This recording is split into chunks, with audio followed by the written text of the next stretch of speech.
Christmas in Europe might sound like a magical idea, but go at the wrong time and place and you may well be swapping your cozy mugs of mulled wine for cuddles with demonic goat monsters that chase you with sticks. Yes, Krampus, because nothing says holiday cheer like mild psychological trauma.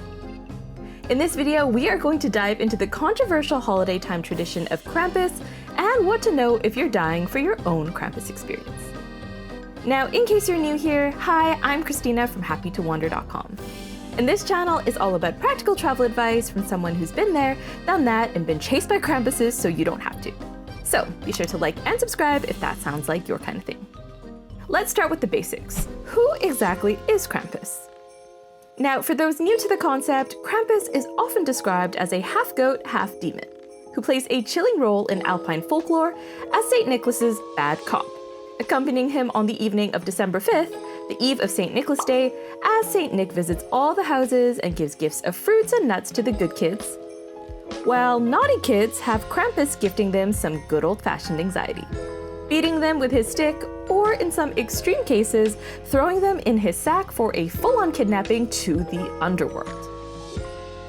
All very fun and festive stuff, designed of course as the OG Scared Straight program, to deter kids from misbehaving. Much like most other holiday traditions, however, the Krampus craze can look very different depending on where you are. From door-to-door Krampus visits, to full-scale events involving hundreds of organized participants, something that has become increasingly the norm in larger cities thanks to a rise in Krampus's pop culture popularity. Which is how your dream Christmas market vacation can take a dark turn from this to this. But you might be wondering at this point, what really makes a Krampus Krampus? While Krampus looks and traditions do vary greatly, with alpine regions of Austria, Bavaria, and northern Italy being especially hot on the custom, no matter where you find them, there are some terrifying features that they tend to have in common. A furry coat, usually made with real goat or sheepskin, which I'm sure you can guess smells great. Horns, a freakishly long tongue, chains and bells that jangle ominously to let you know of their imminent arrival, and often bundles of branches used to smack and terrify. You will be both amazed by the elaborate fits, which can cost thousands of euros by the way, and also probably deeply concerned. But underneath the terrifying hand-carved masks, well, regular average Joes, often belonging to actual clubs and associations dedicated to the Krampus cause. But Krampus isn't the only spooky folk creature that dominates European Christmas festive tradition. Many countries have similar creatures in fact, so let me know in the comments if your culture has anyone or anything like it. Now, one creature that sometimes gets mixed into Krampus discussions are Perchten, known in Bavaria and Austria as masked figures with loud bells intended to drive away the evilest, baddest spirits of winter. So actually fairly benevolent when compared to the original recipe Krampus. And there are pretty ones too, because yes, even being a scary folk creature comes with beauty standards, with a distinction made between Schiach Perchten, ugly Perchten, and schöne Perchten, beautiful Perchten. Traditionally, Perchten, both pretty and otherwise, are active between Christmas and New Year. But for the sake of not letting great outfits go to waste, they now often appear in public events much earlier in the season, often side by side with Krampuses.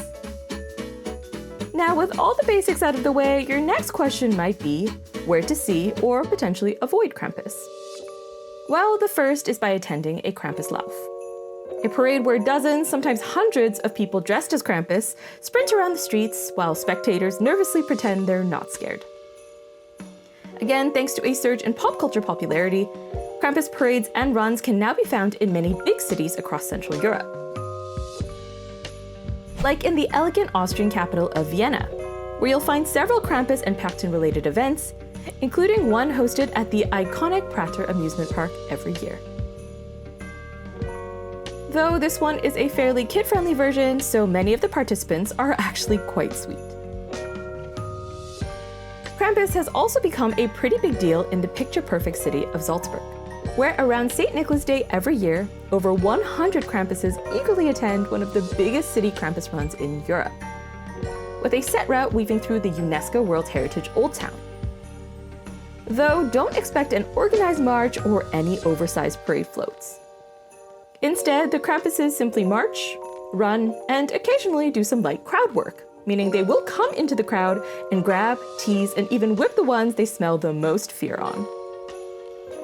And as you can tell from these clips, I was a pretty easy target. And yes, I can confirm, they can and will follow you into your dinner venue of choice, though these ones were actually collecting donations for charity, so I couldn't be too mad. Outside of Salzburg city center, at the fairy tale Hellbrunner Palace, you can enjoy one of the most magical Christmas markets in the area as well. One wrong turn though, and you'll find yourself at their Krampuswelt, or Krampus World, home to all sorts of Krampus-themed displays and a few scary surprises as well. And one night a year, visitors can experience the terrifying tradition of the palace's own Krampus and Perchten parade, when dozens of Krampuses and Perchten travel in from Großgemeinde to chase away the dark spirits of winter. The event, of course, culminates in a special dance and performance at the palace staircase. Because if there's one thing Krampus groups love, it's a bit of drama. Krampus runs feature in other big cities like Munich as well, so there's really a ton of options if this seems like your general idea of fun. But to get the most, let's say, authentic and terrifying experience though, it's the small mountain towns that you have to look out for.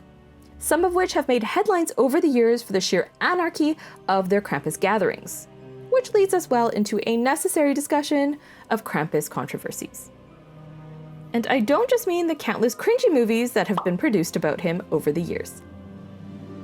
As exciting as Krampus customs might seem, and as popular as the events are with tourists, many critics can't help but raise concerns about the obvious, like how scaring children with violent demon threats may not be good for long-term mental wellness, or maybe the ethical grayness of allowing mass figures to chase and hit strangers on the street, especially when alcohol is involved. And with increased criticism comes the desire to critically reflect on quote-unquote tradition, and when it's really just a veil for bad behavior.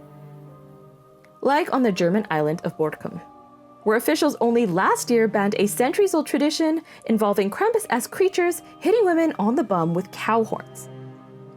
Or among individual Krampus clubs, where codes of honor and stricter rules have become more mainstream in light of growing concerns.